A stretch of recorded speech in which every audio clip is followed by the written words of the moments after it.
नमस्कार दोस्तों, कथा सागर में आपका स्वागत है। आज आप सुनेंगे मालती जोशी जी की कहानी साजिश, गार्गी की आवाज में। दोस्तों, अगर कहानी पसंद आए तो प्लीज कहानी को लाइक करें और आगे शेयर करें।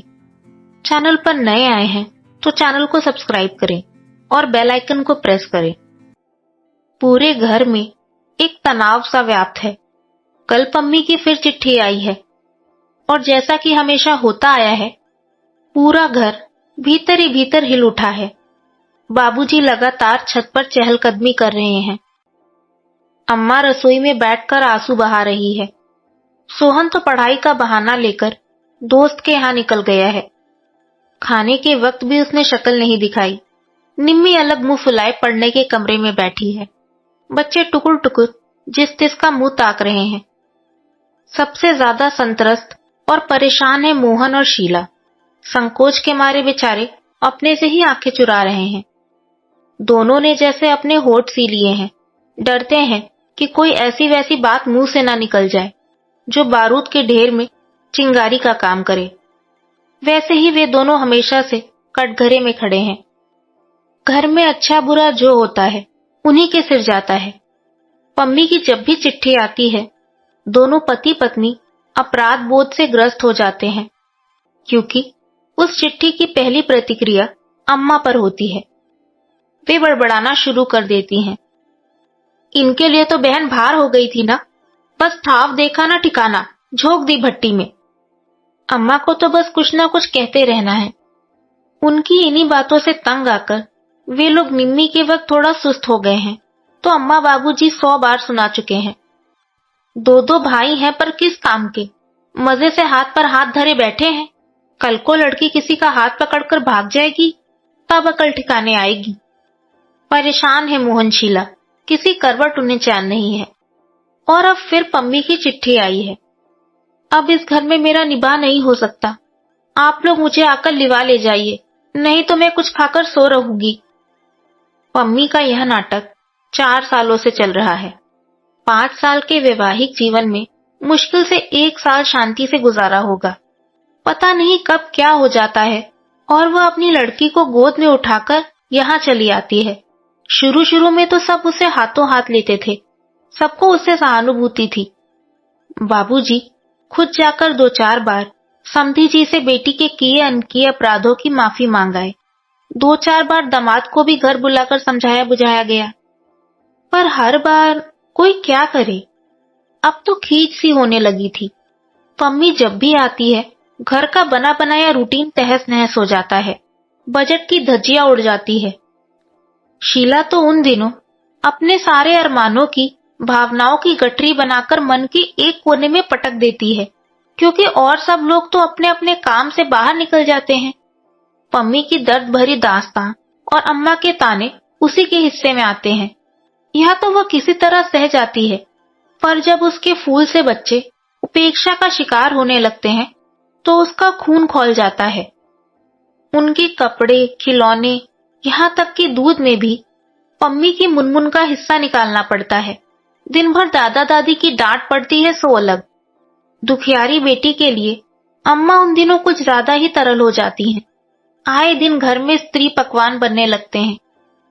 अम्मा रोज पम्मी को लेकर रिश्तेदारों के यहाँ निकल जाती है और रिक्शे टांगे में ढेर सा रुपया फूंक डालती है। पम्मी का मन बहलाने के लिए निम्मी को ठेल ठाल कर उसके साथ सिनेमा या पार्क में भेज देती है। इन सब कार्यक्रमों के लिए शीला को ही पैसे देने पड़ते हैं, और वह भी खुशी खुशी, नहीं तो अम्मा का पारा चढ़ जाता है। बजट के गड़बड़ाते ही सारी व्यवस्था चरमराने लगती है। हर कोई एक दूसरे पर खींच उतारने लगता है। आरोपों प्रत्यारोपों का एक दर्दनाक सिलसिला शुरू हो जाता है। घर जैसे नर्क बन जाता है। तब ऊब कर पम्मी कहती है, यही सब सहना था तो मैं अपने घर में क्या बुरी थी। सारा घर जैसे सांस रोके इसी क्षण की प्रतीक्षा में जीता है। बाबूजी फौरन उसकी बात को उठा लेते हैं और तैयारी का आदेश जारी करते हैं। फिर ढेर सारे साज सामान के साथ भाई लोग उसे ससुराल छोड़ाते हैं। यह विदाई भी कम जानलेवा नहीं होती। घर की मामूली सी आय में एक बड़ा सा छेद कर जाती है। कई जरूरी खर्च जैसे अम्मा की चप्पल, बाबूजी का टॉनिक, सोहन का स्वेटर या निम्मी का सूट अगली किसी शुभ घड़ी के लिए टल जाते हैं। फिर भी सब लोग राहत की, संतोष की सांस लेते हैं।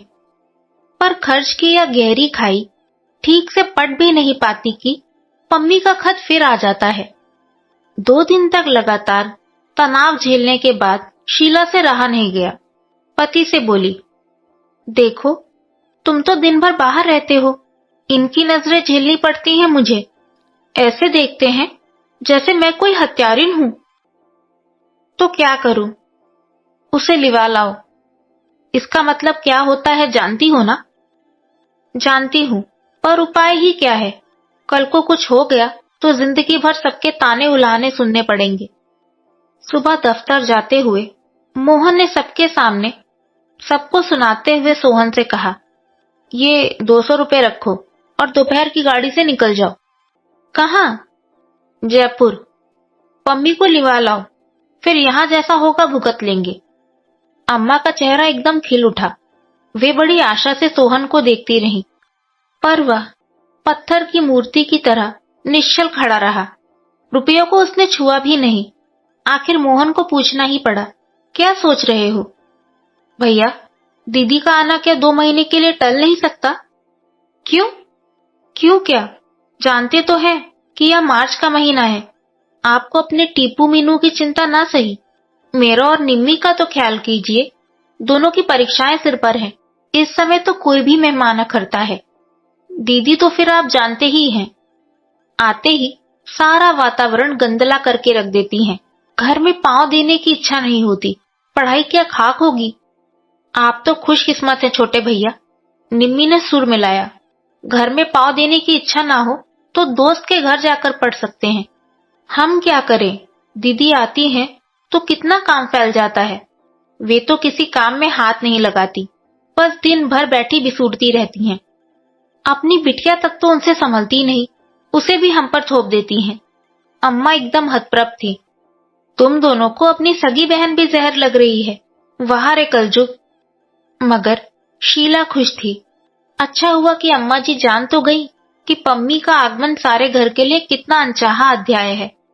सबसे ज्यादा खुशी तो इस बात की थी, जो कुछ कहा सोहन ने कहा, निम्मी ने कहा। मोहन और शीला के सिर कोई बुराई नहीं आई।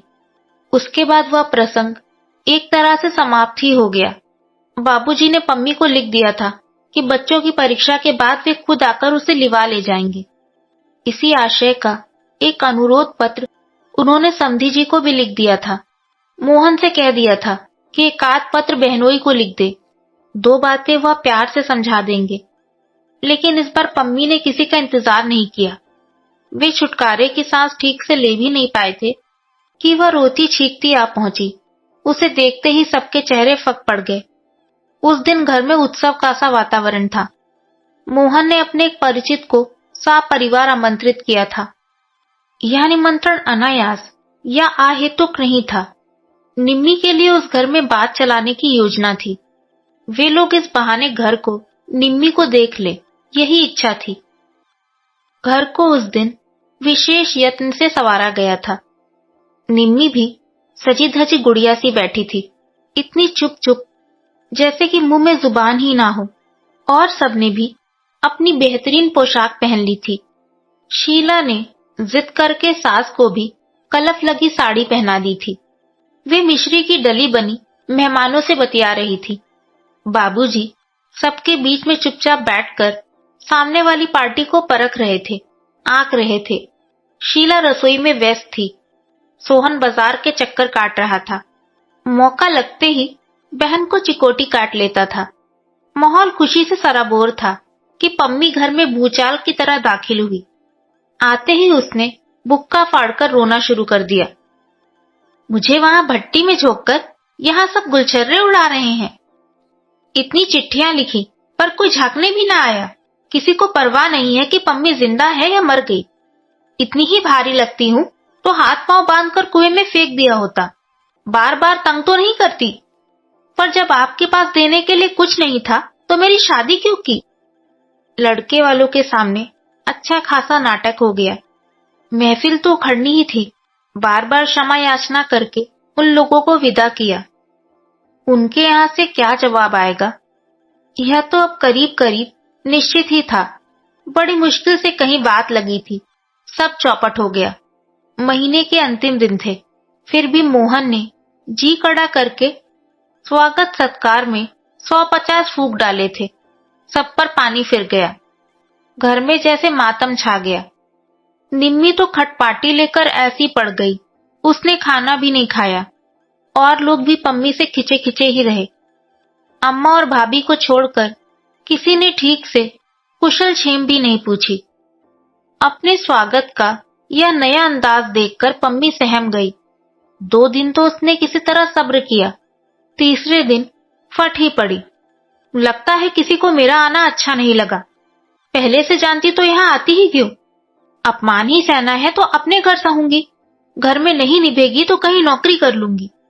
सोहन भी जैसे तैयार ही बैठा था, बोला, तो कर लो ना नौकरी।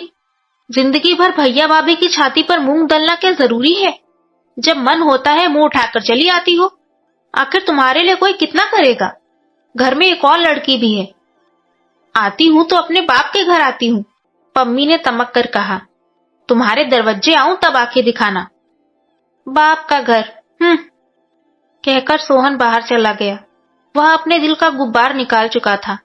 सुखी है सोहन, अविवाहित है, इसलिए मन की बात बेरोक टोक कह डालता है। कोई यह नहीं कह सकता कि बीवी ने उसके कान भर दिए हैं। अपमान से पम्मी के आंसू निकल आए।